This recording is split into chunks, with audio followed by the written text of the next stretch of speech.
Hi friends, എല്ലാവർക്കും നമ്മുടെ പുതിയൊരു വീഡിയോയിലേക്ക് സ്വാഗതം. നമ്മളിന്ന് കയ്യിലുണ്ടായിരുന്ന ഈ കാർ സ്റ്റീരിയോ ഒരു ആംപ്ലിഫയറിൻ്റെ പോലെ മോഡലാക്കാൻ വേണ്ടി പോവാണ്. അതായത് നമുക്ക് ഇത് എല്ലാവർക്കും അറിയാതെ വളരെ ചെറിയൊരു കാർ സ്റ്റീരിയോ ആണത്. ഏകദേശം കണ്ടില്ലേ, എൻ്റെ ഏകദേശം ഈ വിരലിൻ്റെ ആണ് ഈ ഒരു സംഭവം വരുന്നുള്ളൂ. അപ്പോൾ അത് തീരെ വെയ്റ്റ്ലെസ്സുമാണ്, അതേപോലെ സൈസ് വളരെ കുറവാണ്. അപ്പോൾ അത് നമുക്ക് എവിടെയെങ്കിലും ഒരു ഭാഗത്ത് വെക്കാനോ സൈസ് ഇല്ലാത്ത പോലത്തെ ഒരു ഫീലിംഗ് നമുക്ക് കിട്ടുന്നുണ്ട്. അപ്പോൾ അത് കാരണം നമ്മൾ ഇതിന് 2 കേസ് അടിക്കാൻ വേണ്ടി പോവാണ്. ആംപ്ലിഫയറിനൊക്കെ ഏകദേശം എങ്ങനെയാണോ കേസ് ഉണ്ടാവുക, ഏകദേശം അതേ രീതിയിൽ തന്നെ നമ്മൾ നമ്മുടെ സ്റ്റീരിയോയ്ക്ക് ചെറിയൊരു കേസ് ഉണ്ടാക്കാൻ വേണ്ടി പോവാണ്. നമ്മൾ പ്ലൈവുഡ് ഉപയോഗിച്ചിട്ടാണ് ഉണ്ടാക്കുന്നത്. അപ്പോൾ അതാണ് ഇന്നത്തെ ഒരു വീഡിയോ. അപ്പോൾ നേരെ നമുക്ക് വീഡിയോയിലേക്ക് പോകാം.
അപ്പോൾ അങ്ങനെയൊക്കെയാണ് ഇതിൻ്റെ ഫിനിഷിങ് കാര്യങ്ങൾ വരുന്നത്. ഇനി ഇതിൻ്റെ മുകളിൽ കറക്റ്റായിട്ട് ബ്ലാക്കിൻ്റെ ക്ലോത്ത് അടിക്കുന്ന സമയത്ത് ഒന്നുകൂടി അത് ആ ഒരു സ്റ്റീരിയോൻ്റെ ഒപ്പം സിമിലാരിറ്റി ഉണ്ടാവും.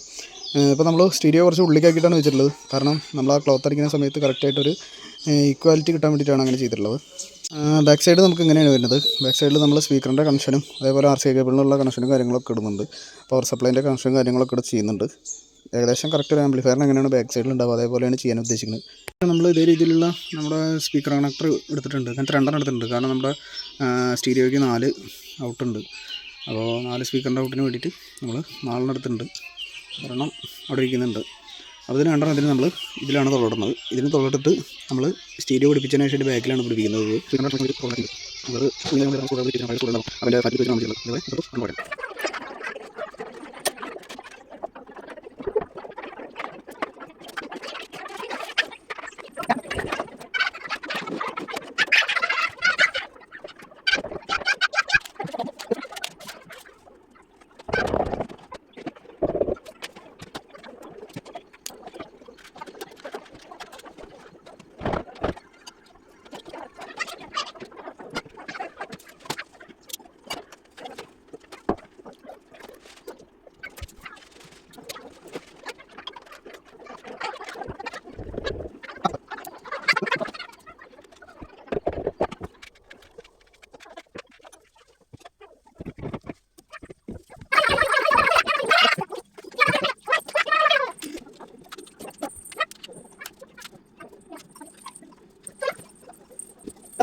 നമ്മൾ ഏകദേശം ഫുള്ളായിട്ട് ഇതിൻ്റെ കണക്ഷൻസും കാര്യങ്ങളൊക്കെ ചെയ്തിട്ടുണ്ട്. അതായത് നമ്മുടെ സ്പീക്കർ കണക്ഷനൊക്കെ നമ്മൾ ഫുള്ളിൽ കൊടുത്തിട്ടുണ്ട്. കൊടുക്കുന്ന സമയത്ത് പോസിറ്റീവ് നെഗറ്റീവും മാറാതെ കൃത്യമായിട്ട് കൊടുക്കുക. അതേപോലെ നമ്മളെ സപ്ലൈക്ക് വേണ്ടിയിട്ട്, പവർ സപ്ലൈക്ക് വേണ്ടിയിട്ട് നമ്മൾ ഒരു വയറ് ഇതിൻ്റെ ഉള്ളിൽ കൂടെ എടുത്തിട്ടുണ്ട്. അത് നമ്മളിവിടെ ബെൻഡ് ചെയ്തിട്ട് ഒട്ടിച്ച് വെച്ചിരിക്കുകയാണ്. അപ്പോൾ ഇതിൻ്റെ ഫുള്ളായിട്ടുള്ള കണക്ഷൻസും കാര്യങ്ങളൊക്കെ കഴിഞ്ഞു. ഇവിടെയുള്ള ഞാൻ ഈ ഹോൾ വിട്ടിട്ടുള്ള എന്തിനാണെന്ന് പറഞ്ഞു കഴിഞ്ഞാൽ നമ്മുടെ RC കേബിൾ എടുക്കാൻ വേണ്ടിയിട്ടാണ്. നമ്മുടെ RC കേബിളിന് ഇതേപോലത്തെ സോക്കറ്റ് കിട്ടും, അത് വെക്കാം, അത് കുഴപ്പമില്ല. പക്ഷേ ഞാനതിൽ വെക്കാതിരുന്നത് എന്താണെന്ന് വെച്ചാൽ നമ്മുടെ സ്റ്റീരിയോയിൽ വർക്ക് ചെയ്യുന്ന സമയത്ത് ഉണ്ടാകുന്ന ഹീറ്റൊക്കെ പോകാനായിട്ട് നമുക്ക് എന്തായാലും ഒരു ഹോൾ വേണം. അല്ലാന്നുണ്ടെങ്കിൽ നമ്മളൊരു ഫാൻ പിടിപ്പിക്കണം, അല്ലെങ്കിൽ അപ്പോൾ ആ ഫാനിൻ്റെ നോയ്സും കാര്യങ്ങളൊക്കെ കയറി വരും.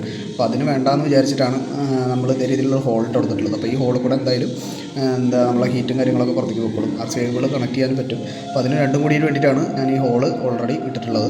അതിനുശേഷം നമുക്കിത് ഫുള്ളായിട്ടൊന്ന് ഫിറ്റ് ചെയ്തതിന് ശേഷം അതിൻ്റെ ഫൈനൽ റിസൾട്ട് ഒന്ന് നമുക്ക് കാണാം. അപ്പോൾ നമ്മുടെ കേസിന് ഞാനൊരു 4 ലെഗ് കൊടുക്കുന്നുണ്ട് ഇരിക്കാൻ വേണ്ടിയിട്ട്.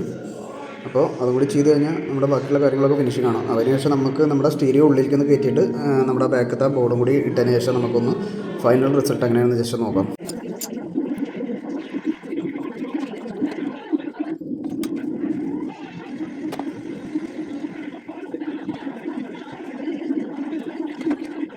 അപ്പോൾ നമ്മുടെ ഇതിൻ്റെ ഫൈനൽ റിസൾട്ട് ഏകദേശം ഇതേ രീതിയിലാണ് വരുന്നത്. അത്യാവശ്യം നല്ല രീതിയിൽ നമുക്ക് ചെയ്യാൻ പറ്റിയിട്ടുണ്ട്. ഇപ്പോൾ അത്യാവശ്യം നമുക്കൊരു ചെറിയൊരു ആംപ്ലിഫയർ ചെയ്യുന്ന, അല്ലെങ്കിൽ ഒരു ആംപ്ലിഫയർ ഏകദേശം എങ്ങനെയാണ് ഉണ്ടാവുക അതേ രീതിയിൽ തന്നെയാണ് ഏകദേശം നമുക്കിത് കിട്ടിയിട്ടുള്ളത്. ബാക്ക് സൈഡൊക്കെ നോക്കിയാൽ നമുക്ക് ക്ലിയർ ആയിട്ട് കാണാം. സ്പീക്കർ ഔട്ടും കാര്യങ്ങളൊക്കെ എടുത്തിട്ടുണ്ട്. പിന്നെ ഞാൻ നേരത്തെ പറഞ്ഞിട്ടുണ്ടായിരുന്നു, നമ്മൾ ഈ ഹോൾ ഇട്ടത് RC കേബിൾ കണക്ട് ചെയ്യാനും പിന്നെ അതേപോലെ അതിൻ്റെ ഹീറ്റൊക്കെ പുറത്തേക്ക് പോകാൻ വേണ്ടിയിട്ടാണ് മെയിനായിട്ട്. പിന്നെ അതേപോലെ പവർ സപ്ലൈക്ക് നമ്മളൊരു കേബിൾ ഇട്ടിട്ടുണ്ട്. അപ്പോൾ അതേ രീതിയിലാണ് നമുക്ക് ഏകദേശം ഒരു ചെറിയൊരു മിനി ആംപ്ലിഫയർ എങ്ങനെയാണോ ഉണ്ടാവുക അതേ രീതിയിൽ തന്നെ നമ്മൾ ചെയ്തിട്ടുണ്ട്. ഇപ്പോൾ അത് അത്യാവശ്യം വെയിറ്റ് പോയി, കാരണം ഒരു ഭാഗത്ത് വെച്ച് കഴിഞ്ഞിട്ട് ക്ലിയർ ആയിട്ട് ഇരിക്കുകയും ചെയ്യും. അത്യാവശ്യം നല്ല രീതിയിൽ സൈസ് പോയി. അപ്പോൾ അതിനൊക്കെ വേണ്ടിയിട്ടാണ് നമ്മളിത് മെയിനായിട്ട് ചെയ്തിട്ടുള്ളത്. പിന്നെ നമ്മൾ ഈ കാർ സ്റ്റീരിയോ അങ്ങനെ നമുക്ക് ഓപ്പൺ ആക്കിയിട്ട് വയ്ക്കാൻ പറ്റില്ല. അപ്പോൾ അതിൻ്റെ ബാക്ക് സൈഡൊക്കെ കുറച്ച് മോശമായതുകൊണ്ട് ഫ്രണ്ട് സൈഡ് മാത്രമാണ് ഇതിൻ്റെ ഒരു ഗ്ലോസി ഫിനിഷിങ് കാര്യങ്ങളൊക്കെ വരുന്നുള്ളൂ. അപ്പോൾ കുറച്ചും കൂടി ഒന്ന് വൃത്തികിട്ടതിനും കൂടി വേണ്ടിയിട്ടാണ് നമ്മൾ ഇതേ രീതിയിൽ ചെയ്തിട്ടുള്ളത്. അപ്പോൾ ഇന്നത്തെ വീഡിയോ ഇത്രയേ ഉള്ളൂ. വീഡിയോ ഇഷ്ടമായി ലൈക്ക് ചെയ്യാനും ഷെയർ ചെയ്യാനും ചാനൽ സബ്സ്ക്രൈബ് ചെയ്ത് സപ്പോർട്ട് ചെയ്യാനും മറക്കരുത്. അടുത്തൊരു പുതിയ വീഡിയോയുമായി വീണ്ടും കാണാം ഫ്രണ്ട്സ്. Thank you.